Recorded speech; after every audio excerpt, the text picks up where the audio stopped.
Par une nuit de février 1978, à Pensacola, en Floride, l'agent de police David Lee aperçut une Volkswagen orange quitter le parking d'un restaurant fermé. Il décida d'en vérifier les plaques d'immatriculation et découvrit que la voiture était volée. L'homme tenta de prendre la fuite, mais après une poursuite et une courte lutte, il fut arrêté. Le policier retrouva des cartes de crédit volées ainsi que des fausses cartes d'identité dans la voiture. Il emmena l'homme au poste pour le questionner. Le suspect présenta une carte d'étudiant, mais la police découvrit que celle-ci était également fausse. Après 2 jours d'emprisonnement, l'homme décida enfin de dévoiler son identité. Il s'appelait Theodore Robert Bundy. Les officiers du poste de Pensacola ignoraient tout du passé de Bundy jusqu'à ce qu'ils découvrent que son nom venait d'être ajouté à la liste des 10 personnes les plus recherchées par le FBI. On le soupçonnait d'avoir tué plus d'une 40aine de jeunes femmes dans au moins 4 États de l'Ouest des États-Unis en 16 ans. Cette banale arrestation en Floride marquait le début de la fin du tueur en série le plus notoire de l'histoire des États-Unis. La science légiste parviendrait enfin à prouver sa culpabilité et l'étude de ces meurtres allait ouvrir un tout nouveau champ de recherche, celui de la psychologie légiste. Cette science a pour but d'expliquer comment se créent les tueurs en série et de quelle façon ils peuvent être capturés. C'est William Hagmaier de l'Université des sciences comportementales du FBI à Quantico, en Virginie, qui était chargé d'interroger Bundy en prison. Il est probablement la machine à tuer la plus efficace que nous ayons étudiée. Il avait une habilité à exprimer les raisons du choix de ses victimes et savait également pourquoi il avait laissé vivre certaines autres personnes. Il est devenu, en quelque sorte, le standard auquel on mesure les autres tueurs en série. Les meurtres de Bundy étaient si monstrueux qu'ils défiaient toute tentative d'élucidation traditionnelle. Ce n'est qu'après son arrestation qu'on commença à rassembler les pièces du puzzle. Bundy ignorait qu'il commettait le dernier de ses crimes en Floride. Il y était arrivé le 7 janvier 1978, après s'être échappé d'une prison du Colorado où il attendait de comparaître pour meurtre. Il roula jusqu'à Tallahassee et emménagea dans une pension appelée The Oaks, près de l'Université d'État de Floride. Aujourd'hui, elle a été convertie en résidence universitaire. Bundy ne tuait pas au hasard. Il était méthodique et choisissait toujours de jeunes étudiantes aux cheveux longs et foncés, séparées au milieu par une raie. Sa proximité du campus lui était fort utile. Une semaine ne s'était même pas écoulée depuis son arrivée qu'il poursuivait déjà son carnage. À la résidence Chi Omega, la jeune Nita Neary rentra à 3 heures du matin le 15 janvier 1978. La serrure de la porte arrière était défectueuse depuis des semaines. Alors qu'elle pénétrait dans la maison, elle entendit un vacarme à l'étage supérieur et quelqu'un qui courait. Elle s'arrêta net lorsqu'elle aperçut un homme dévaler les escaliers et disparaître dans la nuit. Elle était certaine que quelque chose de grave venait de se produire. À 3h15 du matin, la police du campus reçut un appel à l'aide désespéré et confus provenant de la résidence universitaire. Bill Taylor fut l'un des premiers officiers à arriver sur la scène du crime. Nous venions de mettre fin à une dispute entre les occupants de 2 résidences lorsque nous avons reçu un appel nous annonçant que 2 jeunes filles s'étaient retrouvées dans une bagarre à la Chi Omega au 661 de la rue Jefferson.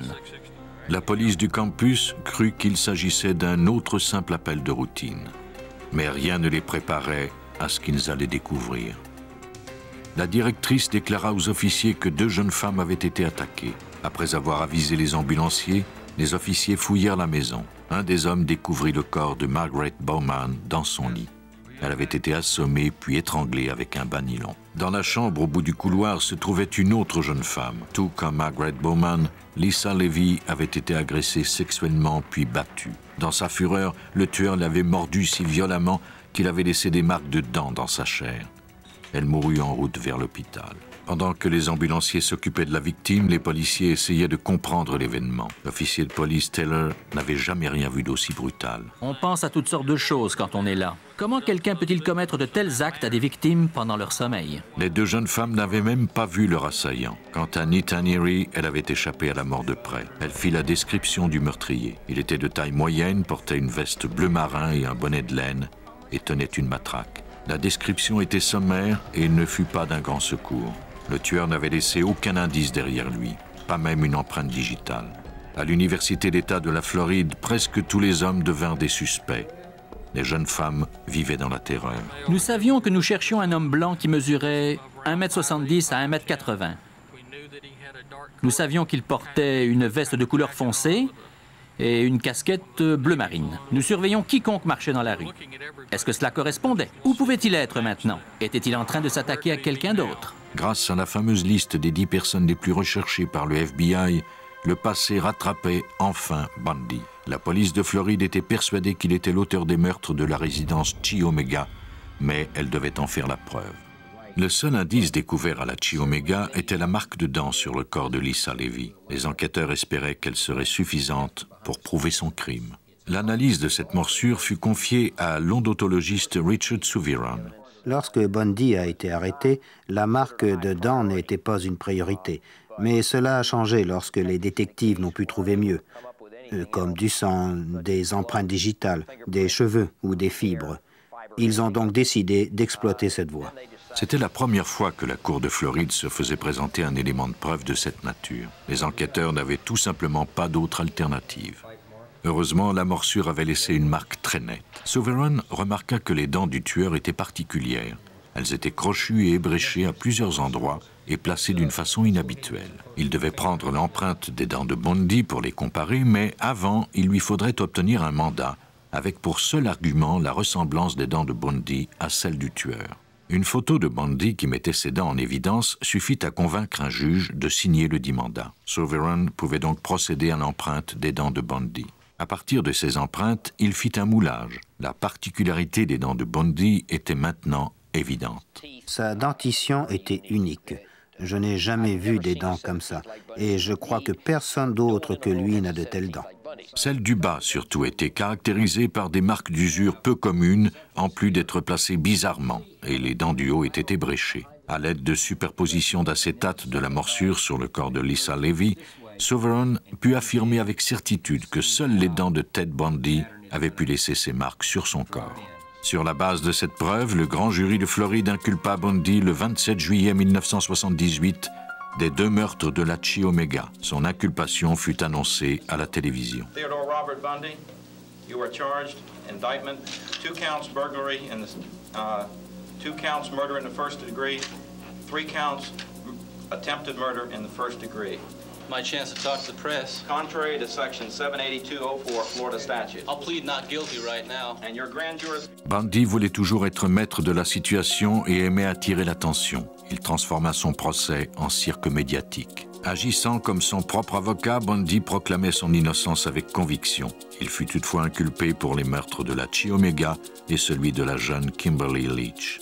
Bundy fut condamné à mort, mais commença à négocier la remise de son exécution en livrant des renseignements. Il avoua être l'auteur d'une série de meurtres sur la côte ouest des États-Unis et donna même certains détails quant à la façon dont il les avait commis. Il dressait ainsi le portrait de l'évolution et du déclin d'un tueur en série. Devenir tueur en série, c'est comme devenir un maniaque de tennis ou un maniaque de jogging. Dès qu'on s'arrête, on commence à ressentir cette terrible envie d'y retourner. L'envie devenait de plus en plus grande et pressait Bundy. Les enquêteurs croient que Bundy avait commencé à tuer en 1962 alors qu'il n'avait que 15 ans. Puis au début de l'année 1974, il avait assassiné 8 étudiantes dans les environs de Seattle. Le bras en écharpe ou marchant à l'aide de béquilles, Bundy se servait de son charisme pour attirer ses victimes. Il avait ainsi piégé 6 femmes en 6 mois. Ted Bundy croyait que ses victimes avaient le choix, qu'elles n'étaient pas obligées de le suivre. Et il a répété maintes fois qu'il n'était pas un homme des cavernes. Il disait « Je ne les emmenais pas de force, elles venaient à moi ». Enhardi par ses réussites, il se risqua un jour à chercher ses victimes au parc du lac Sammamish, près de Seattle, lors d'un week-end bondé de visiteurs. 2 jeunes femmes qui se trouvaient au lac ce jour-là, Janice Hutt, 23 ans, et Denise Nazloun, 18 ans, furent aperçues chacune leur tour quittant le site, en compagnie d'un handicapé, et ceci dans un intervalle de 4 heures. C'est la dernière fois qu'on les a vues vivantes. À partir des descriptions de témoins, des artistes légistes réalisèrent un portrait de ce jeune homme mince qui parlait avec un accent canadien et s'appelait Ted. Le succès de Bundy reposait sur son charme, son apparence et son éloquence. Personne ne pouvait soupçonner de telles inclinations meurtrières. L'écrivain Ann Rule, originaire de Seattle, a consacré sa carrière à étudier les tueurs et leurs victimes. En 1975, à ses tout débuts, elle fut engagée pour écrire un livre à propos du tueur de Seattle. Elle était loin de soupçonner qu'il s'agissait de quelqu'un qu'elle connaissait. Mon Dieu, cela ressemble à Ted Bundy. Je savais que Ted Bundy parlait souvent avec un accent canadien. Et je savais qu'il vivait dans une pension sur la même rue que les deux victimes. Les enquêteurs cherchaient quelqu'un qui avait un dossier criminel. Tout ce qu'ils avaient sur le compte de Bundy était 2 citations de bravoure pour avoir secouru des citoyens. Il avait été assistant directeur du Conseil de prévention du crime de Seattle. Il avait travaillé pour le gouverneur de Washington. Ce n'était pas le genre de gars qu'ils cherchaient. Ann Rule avait rencontré Bundy en 1971 alors qu'il était étudiant dans une clinique d'urgence de Seattle. J'étais volontaire civil et on nous jumelait avec un étudiant. Par un tirage au sort, on m'a assigné ce partenaire, un très gentil jeune homme qui avait alors 23 ans. Il s'appelait Theodore Bundy. J'ai donc passé 3 nuits par semaine pendant près d'1 an, enfermé seul avec Ted Bundy. Le week-end qui suivit les enlèvements, les plages du lac Sammamish étaient étrangement désertes. Dans les mois suivants, on découvrit dans les collines avoisinantes plusieurs cadavres de femmes disparues. La police de l'État de Washington intensifia les recherches du tueur. 12 femmes de la région de Seattle étaient portées disparues, et on soupçonnait qu'elles avaient toutes été victimes du mystérieux Ted. Mais Bundy était assez malin pour savoir quand tirer sa révérence. Au mois de septembre 1974, il se rendit à Salt Lake City. Quelques 40 jours plus tard, 3 adolescentes disparaissaient à leur tour sans laisser de traces. Puis, le 8 novembre, Bundy repéra une jeune femme de 23 ans du nom de Carol DaRonch. Prétextant qu'il était détective, Bundy l'approcha et lui raconta qu'un voleur avait été arrêté pour avoir pris quelque chose dans sa voiture. Il lui demanda de jeter un coup d'œil pour s'assurer que rien ne manquait. Elle lui dit que tout semblait à sa place, mais Bundy répliqua qu'elle devait l'accompagner au poste de police pour identifier le voleur. Carol DaRonch était sceptique, mais suivit néanmoins Bundy. Le piège se referma sur elle dès qu'elle fut assise dans la Volkswagen. Il lui passa des menottes et menaça de la tuer sur place. Elle parvint finalement à ouvrir la porte de l'auto et prit la fuite. Selon les autorités policières, DaRonch est la seule femme à avoir échappé aux griffes de Ted Bundy.